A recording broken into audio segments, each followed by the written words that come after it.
कामकाजी बहू। रवीना के 2 बच्चे थे। वो एक बड़ी कंपनी में काम करती थी। उसके ऑफिस जाने के बाद उसकी सास उसके बच्चों को संभाला करती, लेकिन रवीना को इसकी कोई कदर नहीं थी। एक दिन रवीना अपनी माँ से फोन पर कहती है, मम्मी क्या बताऊं, मेरी सास तो बिल्कुल अच्छी नहीं है। वो समझती नहीं है कि मुझे कितना काम करना पड़ता है। एक तो ऑफिस तक का लंबा सफर और फिर 9 घंटे लगातार काम। बैठे बैठे तो मेरी पीठ अकड़ जाती है। खुद तो सारा दिन घर में मजे करती है, जब मन करा सोए, जब मन किया खाए। तभी उसकी सास वहाँ आ जाती है। अच्छा माँ, मैं बाद में आपको फोन करती हूँ। जी मम्मी जी, कोई काम है क्या आपको? क्या हुआ? रवीना बहू, सारा दिन तो तू ऑफिस के मजे लेती है, लेकिन यहाँ ये बच्चे मुझे आराम भी नहीं करने देते। मेरी तो तबीयत खराब हो रही है। तो आपको लगता है कि मैं दफ्तर में मौज करती हूँ? आपको क्या समझाऊं, छोड़िए। माँ, काम करना भी जरूरी है। मजबूरी नहीं होती तो मैं खुद ही अपने बच्चों को देख लेती। अब आज तो छुट्टी है ना, आज तो कम से कम घर का काम कर ले। बहू काम शुरू करती है। बच्चे के साथ काम करना उसके लिए असंभव हो जाता है।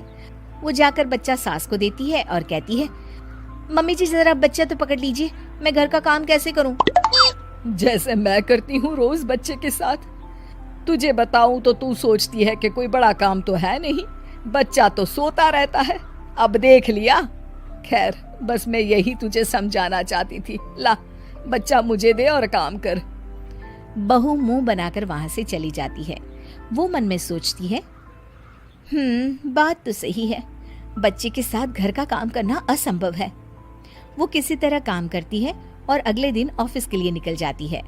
ऑफिस में उसकी सहेली उससे कहती है, यार तू तो बड़ी लकी है, तुझे तेरी सास खाना बना कर देती है, बच्चे भी देखती है और तुझे किसी बात की चिंता भी नहीं होने देती।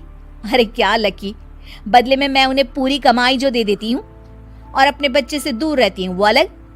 हर किसी को ना दूसरे की प्लेट में ज्यादा घी दिखता है। जा अपना काम कर। अरे फिर भी ये तो है, यहाँ हमारे बच्चे को मैं क्रैश में छोड़ती हूँ, हर पल डर लगा रहता है कि क्या कर रहा होगा। खैर चल, मुझे क्या। बहू घर आती है तो देखती है कि उसकी सास उसके बच्चे को बड़े ही प्यार से खिला रही होती है। वो माँ को देखकर खुश हो जाता है। बहू मन में सोचती है कि बात तो सही है, सासू माँ सारा दिन काम करती है, मैं ऑफिस से आकर भी काम नहीं करती हूँ। वो सास के पास जाती है और कहती है, माँ जी थक गई आप? और क्या, सारा दिन चक्कर घीनी की तरह पूरे घर में घूमती रहती हूँ और अब उम्र भी नहीं रही। लेकिन चल तू बता, क्या हुआ, कुछ काम है क्या? बहू कुछ नहीं कहती, मुस्कुराकर वहां से चली जाती है। लेकिन अगले दिन सुबह सुबह बहू सास से पहले उठकर उन्हें चाय देती है। अरे आज सूरज कहाँ से उगा है, तू पहले उठ गई? चल अच्छा किया, मरने से पहले तेरे हाथ की चाय तो पी ली। चलो अब चलकर किचन में लगूं। माँ जी, आपको आज से काम करने की जरूरत नहीं है। काम करने की जरूरत नहीं है मतलब? क्या तू करेगी आज से सारा काम? इतने अच्छे तो हमारे नसीब नहीं है भाई। नहीं माँ जी, मैं नहीं करूँगी, ना ही आप करेंगी, बल्कि ये करेगी। तभी वहाँ एक काम वाली बाई आ जाती है। ये कौन है बहू? माँ जी, ये नौकरानी है और आज से सारा काम यही करेगी। मुझे माफ कर दीजिए माँ जी, मैं नहीं समझ पाई कि आप थक जाती हैं। आज से आप सिर्फ आराम करिए और मुन्ने के साथ खेलिए। और सास बहू बच्चे के साथ खेलने लग जाते हैं।